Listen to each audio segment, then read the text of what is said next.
ఈరోజు నీ కుటుంబాన్ని ప్రభావితం చేసావా నీ భక్తితో? లేకపోతే నీ దెబ్బకి నీ కుటుంబం నీ దెబ్బకే దూరం అయిపోయిందా దేవుడికి? కొంతమంది చర్చిలో మహాభక్తురాళ్ళలాగా ఉంటారు, మహాభక్తుల్లాగా ఉంటారు. ఇంటికి పోయినాక ఒకడు రాక్షస అవతారం ఎత్తుతారు. వీళ్ళ దెబ్బకి వాళ్ళకి ఇంటోళ్ళకి దేవుడి మీద కూడా వ్యక్తి పుట్టిద్ది. మళ్ళీ అప్పుడప్పుడే రాక్షస అవతారం ఎత్తి గందరగోళం చేసి మళ్ళీ భక్తి మాటలు మాట్లాడుతూ ఉంటారు. సైకోలాగా చేయాల్సినవన్నీ చేసి మళ్ళీ భక్తి మాటలు మాట్లాడుతూ ఉంటారు. అప్పుడు ఈ ద్విపాత్రాభినయం చూసి ఇంటోళ్ళు అంటారు, ముందు నువ్వు మారు, ఆ తర్వాత మాకు చెప్పు అంటారు. మార్రో మార్రో మారి సావరి గుంపు అంటే అందరు కలిసి ఏకమై ముందు నువ్వు మారి సావు అంటారు.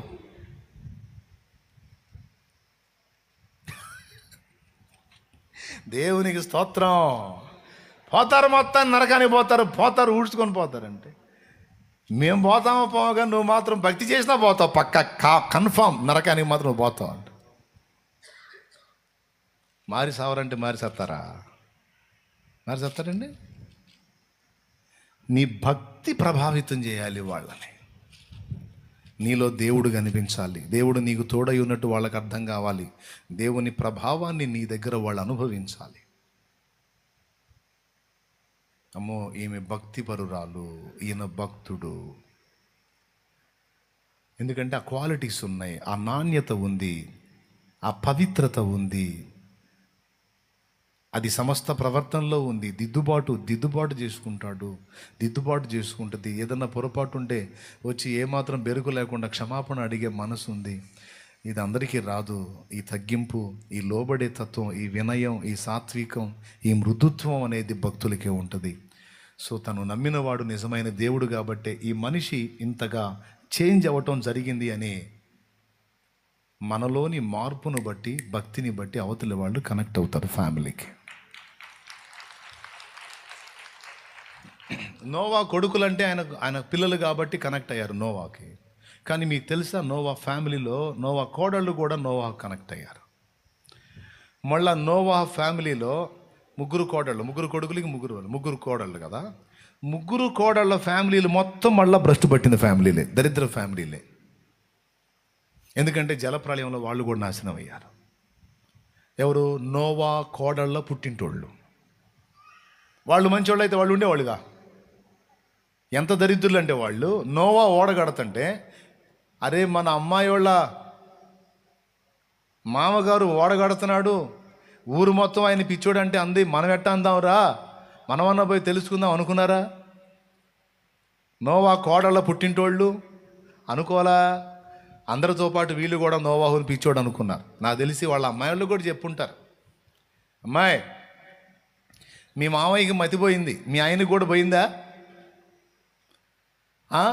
ఆస్తులు అంతస్తులు అన్నీ అమ్మి ఓడా అని ఓడ తగలబెడుతున్నాడు. కాదమ్మాయి, మీరు సంతోషించి సుఖపడే రోజుల్లో మీ సొమ్మంతా తీసుకెళ్ళి దేవుడు చెప్పాడు ఓడా అని అంతా ఓడగా తగలబెడుతున్నాడు. లోకమంతా అవుతున్నా ఎంజాయ్ చేస్తా హాయిగా సంతోషంగా లైఫ్లో ఆనందిస్తూ ఉంటే ఏంటి మీ మామయ్య చేసే పని? ఆ ముసలోడి కంటే మైండ్ పోయింది, మీ ఆయన కూడా పోయిందా?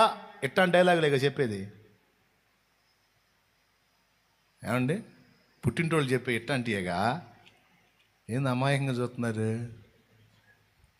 అట్ట కాదా? ఇప్పుడు ఎవరన్నా భక్తిపరులైనటువంటి మామగారు ఉన్నారనుకోండి, ఆయన ఏదైనా దేవుడి సంబంధమైన కార్యక్రమాలకు డబ్బు పెడుతున్నాడు అనుకో, పుట్టింటోళ్ళు ఖచ్చితంగా కోడళ్ళకి చెబుతారు. ఎవరు? వాళ్ళ పిల్లలకి చెప్తారు, మీ మామని నిలదీయండి. ఏంది ఆస్తి అంతా తీసుకెళ్ళి దేవుడు సేవ అని తగలబెడుతున్నాడు ఏంది? చివరికి అందరికి తలా ఒక ప్లేట్ ఇస్తాడా ఏంది? ఎల్లమ్ముడి తిరిగి అడుక్కోండి అని నిలదీయండి అమ్మాయి.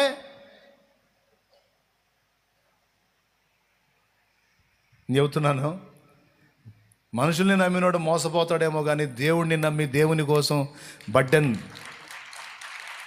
భరించినవాడు, దేవుని కోసం ఖర్చు పెట్టినవాడు, దేవుని కోసం ప్రయాసపడ్డవాడు నాశనమైనట్టు చరిత్రలో లేదు. వాని దీవెన వానికి, వాని బిడ్డ తరం వచ్చింది. హల్లెలూయా. రేపు గట్టిగా డోస్ ఎక్కువైందా? మీకేమన్నా ఎక్కువసేపు చెప్పినట్టు ఏమన్నా ఉందా?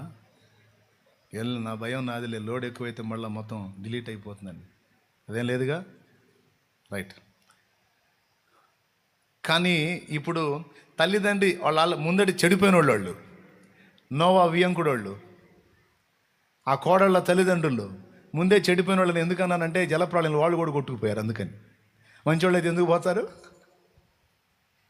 మంచోళ్ళు అయితే ఓడెక్కేవాళ్ళు, ఓడెక్కలా అంటే కోడళ్ళకి నెగిటివ్గా చెప్పుంటారు. అప్పుడప్పుడు పుట్టింటికి వెళ్తుంటారు కదా, వెళ్ళినప్పుడు క్లాసులు వీకుంటారు. ఓడ అని డబ్బులన్నీ తీసుకెళ్ళి ఓడకు పెడుతున్నాడు మీ మామయ్య అని.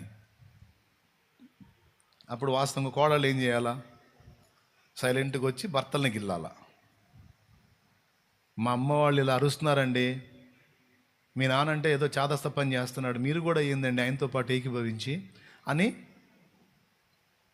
చిన్నగా అగ్గిపుల్లలు ముట్టించాలి. అగ్గిపుల్లలు ముట్టించి వేరైపోవాలి కదా. కానీ నోవా కోడళ్ళు మాత్రం పుట్టింటోళ్ళ మాటల్లో లేరు, నోవా మాటల్లో ఉన్నారు. ఇప్పుడు కొట్టాలి చప్పట్లు. ఎవరి మాటలో ఉన్నారు? నోవా మాటల్లో ఉన్నారు. ఎందుకో తెలుసా? ఆ ముగ్గురు కోడళ్ళు చూశారు వాళ్ళ పుట్టింటోళ్ళ బుద్ధిహీనత, భక్తిహీనత, వాళ్ళ చెడుతనం వాళ్ళు చూశారు. నోవాహులో ఉన్న నీతి, పవిత్రత, భక్తి, ఆత్మీయత, క్రమశిక్షణ చూశారు. నోవాహులో చూశారు. అందుకే మీ మావయ్యకి మీ ఆయన వాళ్ళకి క్లాసు వేయకండి అంటే వాళ్ళకి మీకు వచ్చారు క్లాసు. నోరు ముయ్యండి. ఆయన గురించి ఒక్క మాట అన్నా మామూలుగా పోరు మీరు. జలప్రళయం దాకా కూడా కాదు, ముందే తెచ్చేటట్టున్నారు మీరు. ఆయన దేవునితో మాట్లాడే మనిషి, దేవునితో సంబంధం కలిగిన మనిషి.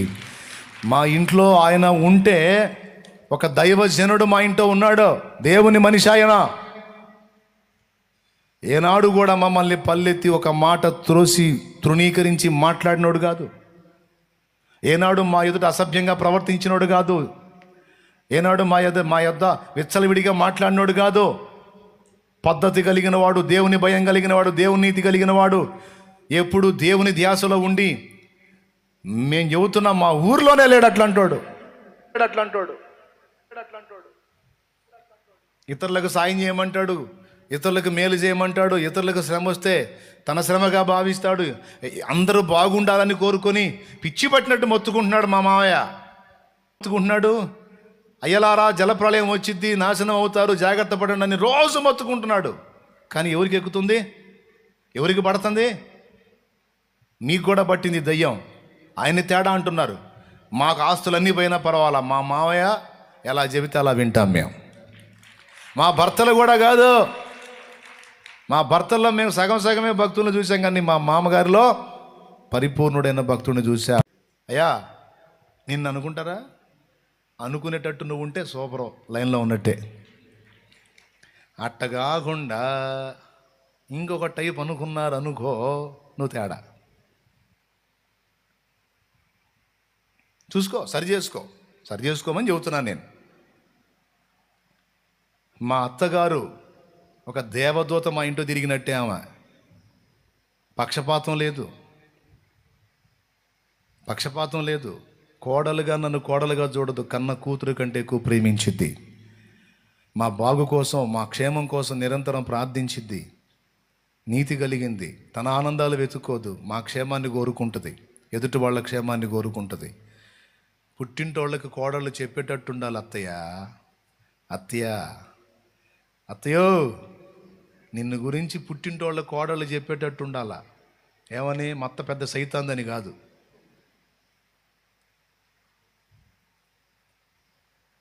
అమ్మా నిన్ను చూస్తున్నా, మా అత్తగారిని చూస్తున్నాను, నీ దగ్గర కూడా దొరకలేదు మా నాకంత ప్రేమ. మత్త అలాంటిది. మత్త నీతి కలిగింది, భక్తి కలిగింది, తప్పుడు మనిషి కాదు. నీ దగ్గరన్నా, నాకు కన్న తల్లివైనా సరే ముఖం మీద చెబుతున్నా, నీ దగ్గరన్నా కొన్ని లోపాలు కనపడ్డాయి, కానీ ఆమె దగ్గర ఇంత లోపం దొరకల.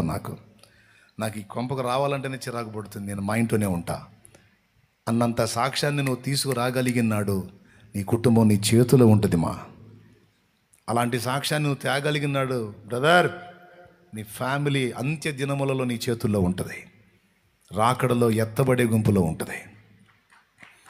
అంతసేపు వద్దులే, మరి ఎక్కువ కష్టపడుతున్నారు ఈ మధ్య.